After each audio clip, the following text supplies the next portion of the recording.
देखिए, आप जिस जमीन को आप अपना कहते हैं, उसी जमीन को कितने लोग अपने नाम से रजिस्ट्री करवाएगा। आपके दादा बाबा परपाजा जमीन वही की वही है, और आपके पास जमीन में आप उसको बेच देंगे तो किसी और के नाम हो जाएगा, किसी और का नाम हो जाएगा। वो भी कहेगा कि ये मेरा है। अब मेरा कहते कहते ये सब कुछ छूट जाएगा, इसलिए ये सब कुछ तो छूटेगा। तो इसी बीच में आप कुछ धर्म की कमाई करें, कुछ पुण्य की कमाई करें, और वही सब साथ में जाने वाले हैं। लेकिन जो सब साथ में जाने वाला है उसके लिए लोगों के पास समय नहीं है। जो सब साथ में जाएगा वही अपना है। इसलिए कहते हैं संग चले सोई धन है, संग छूट जाए सोई माया। संग चले सोई धन है, संग छूट जाए सोई माया। करो तैयारी ऐसी धन की जो नहीं होए पराया, संतो जो नहीं होए पराया। संग चले सोई धन है, संग छूट जाए सोई माया। तो जो साथ में जाता है वही असली धन है। आप सोचते हैं ये असली धन है, ये जब शरीर छूटेगा तो बैंक में ही जमा पड़ा रहेगा। शरीर छूटेगा तो खेत में धान पड़ा रहेगा, अन्न पड़ा रहेगा, आपके साथ में क्या जाएगा। तो आप जीते जी जो कुछ लुटाते हैं वही सब साथ में जाने वाले हैं। और जीते जी जो लुटा दिए उसको कोई चोर चुरा नहीं सकता है, कोई डाकू लूट नहीं सकता है, और जो जमा रखे उसको चोर चुरा सकता है, कोई आग लगा सकता है। लेकिन जो आप दान किए हैं, जो धर्म में लगाए हैं, उसको कोई चुरा नहीं सकता है, उसको कोई लूट नहीं सकता है। इसलिए धर्म में लगाना चाहिए। तो धर्म में लगाना चाहिए।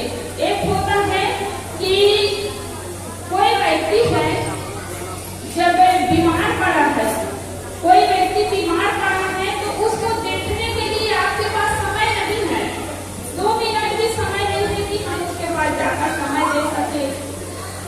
फटा पुराना कपड़ा पहना है, लाठी लेकर चल रहा है गली में, लेकिन आपके पास 1 रुपया भी नहीं है कि आप उसको कुछ दे दें।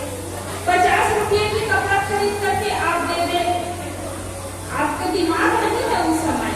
लेकिन होता क्या है, कुछ दिनों के बाद वही बूढ़ी और बूढ़ा का शरीर जब छूट जाता है तो आपके पास समय हो जाता है। आप बैंक में बैठे हैं तो वहां से आप छुट्टी लेकर आएंगे, खेत में गए हैं धान कटाई करने के लिए, मकई कटाई करने के लिए, तो वहां से आप समय निकाल करके आएंगे, उनका शरीर छूट गया था।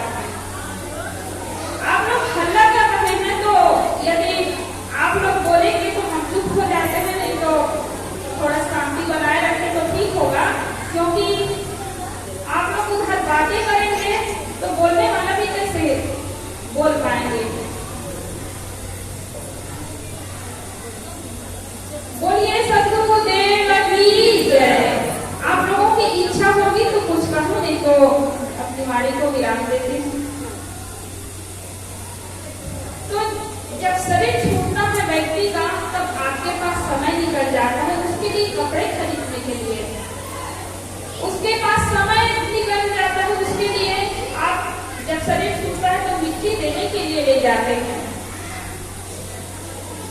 लेकिन जब जी रहा था, बीमार पड़ा था, तब वो तरस रहा था कि कोई व्यक्ति आकर के मेरे पास बैठे 2 मिनट तो मैं अपना दुखड़ा सुना। लेकिन कोई उसके लिए समय नहीं देता। जब शरीर छूट जाता है तो शमशान घाट में ले जाने के लिए सबके पास समय मिलता है, अपने कंधों पर उठाकर ले जाने के लिए समय मिलता है, दफनाने के लिए समय मिलता है, क्रियाकलाप करने के लिए समय मिलता है।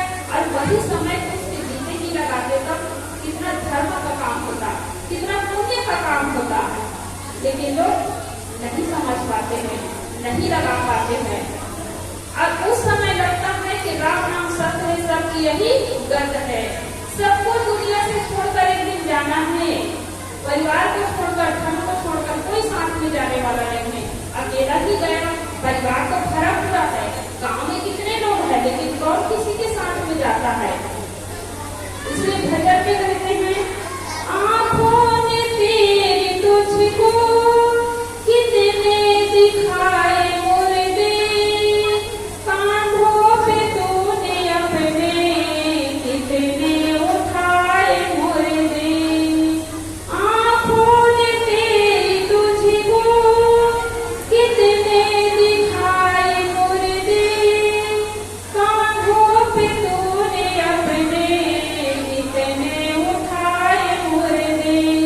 फिर भी बना है अंधा, कैसी तेरी नजर है, 2 दिन की जिंदगी है, पल भर गए सफर है। दुनिया में रहने वालों, क्या तुझको ये खबर है, 2 दिन की जिंदगी है, पल भर गए सफर है। ये जीवन केवल 2 दिनों के लिए है। एक बार जन्म दिया, दूसरी बार में जाना है। और बीच ये जो है वो धर्म की कमाई करने के लिए, लेकिन इसको नहीं किया तब एक दिन आना और एक दिन जाना, पल भर का ठिकाना नहीं। तो आप ये मत समझ के, यहाँ पर जितने लोग बैठे हैं, कोई 50 साल के हैं, कोई 60 साल के हैं, तो अभी तो हमारे 40 साल बचे हैं, अभी तो हमारे 50 साल बचे हैं। सबको लगता है ना अभी हमारी उम्र क्या है, अभी तो हम 35 साल के हैं, अभी 40 साल के हैं, 50 साल के हैं, लेकिन हम आंखों से क्या देख रहे हैं। किसी का शरीर गर्भकाल से गर्भ में ही छूट जाता है, कोई जवानी में, कोई बचपना में, कोई बुढ़ापा में शरीर छूट रहा है। इसलिए अभी भजन में गाए ना, फिर भी बना है अंधा, कैसी तेरी नजर है। दुनिया को देखते हुए भी तुम अंधे बने हुए हो कि हम 100 साल जिएंगे, क्या सब लोग 100 साल जी पा रहे हैं? और 100 साल जिएंगे तो फिर क्या करेंगे? 50-60 साल के बाद तो पानी के लिए तरस रहे हैं, भोजन के लिए तरस रहे हैं, कहीं जाने के लिए तरस रहे हैं, क्या फायदा? तो जीवन में लंबाई का महत्व नहीं होता है, जीवन में लंबाई का महत्व नहीं होता है, जीवन में गहराई का महत्व होता है। कौन आदमी कब तक जीता है इसका महत्व नहीं है, कौन आदमी अपने जीवन में क्या करता है इसका महत्व है। कोई व्यक्ति जो है 100 साल जीता है तब भी उसका नामो निशान नहीं है, और एक व्यक्ति होता है जो 10 ही साल जीता है, 20 साल 25 साल भी जीता है, फिर भी लोग उसको याद करते हैं। तो ऐसे जीवन हमारा होना चाहिए कि हमें लोग याद करें। तो सत्संग में आने से समझ मिलती है, सद्बुद्धि मिलती है, और सत्संग में आने से बड़े बड़े लोग सुधरे हैं, बड़े बड़े हत्यारे, जैसे अंगुलीमाल है। अंगुलीमाल के लिए ये माइक की व्यवस्था नहीं थी, नए बहुत भरत में सत्संग पंडाल रहा, उसको तो महात्मा बुद्ध मिले और एक शब्द में ही उनको ज्ञान हो गया।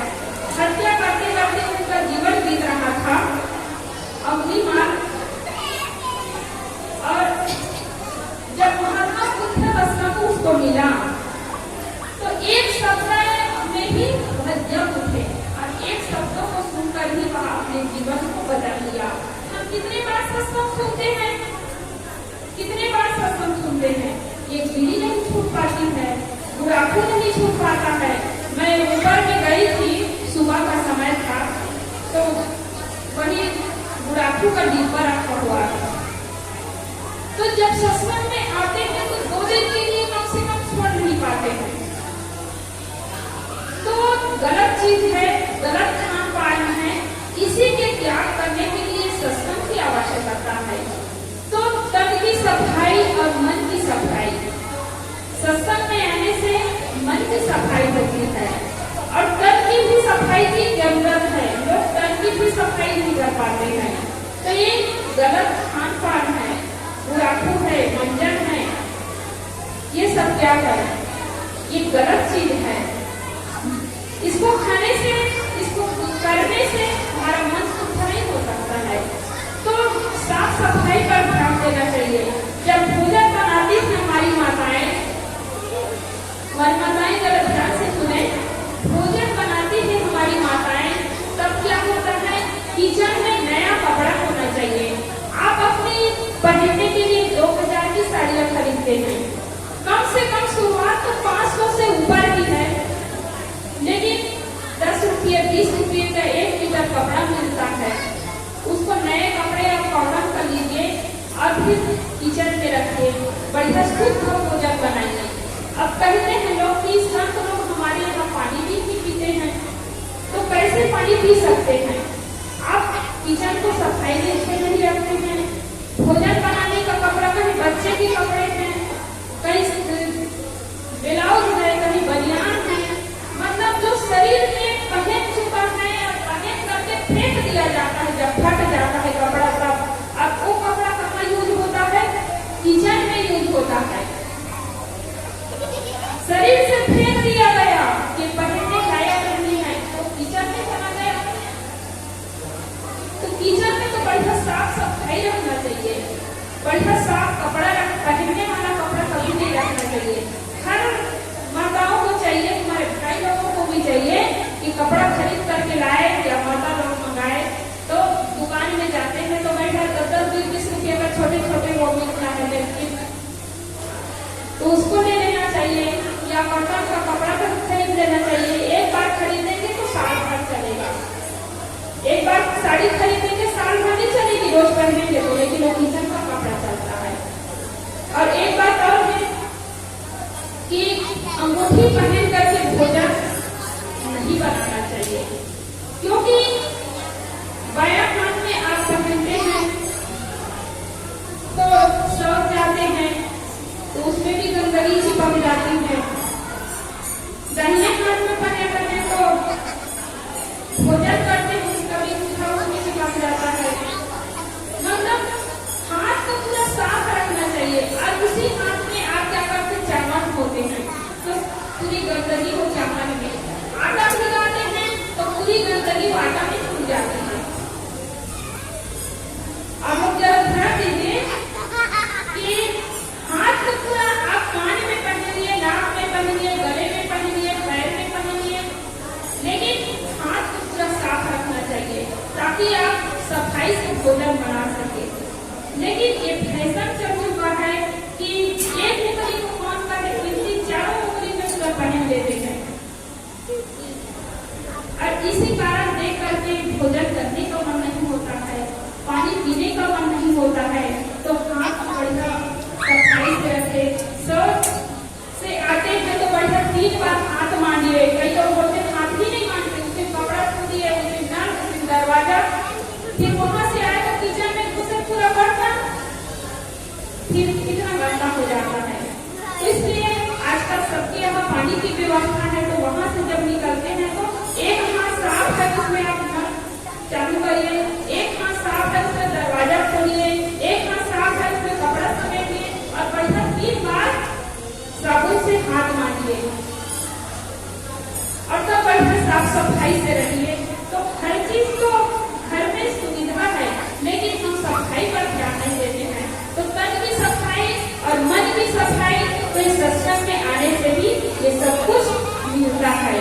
तो आप यहाँ अभी स्वर्ग में बैठे हुए हैं और कल ये स्वर्ग मिलने वाला नहीं है।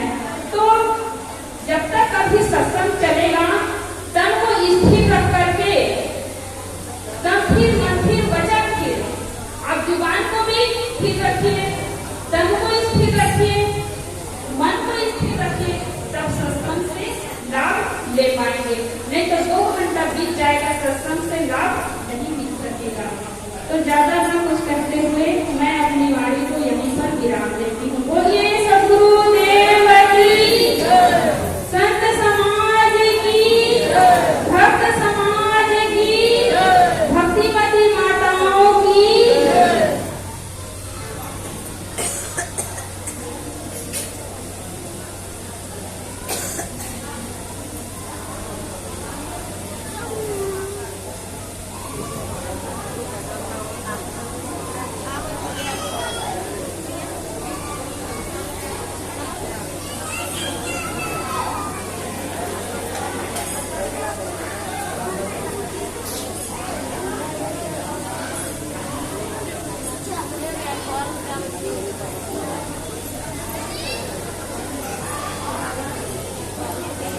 पूछा।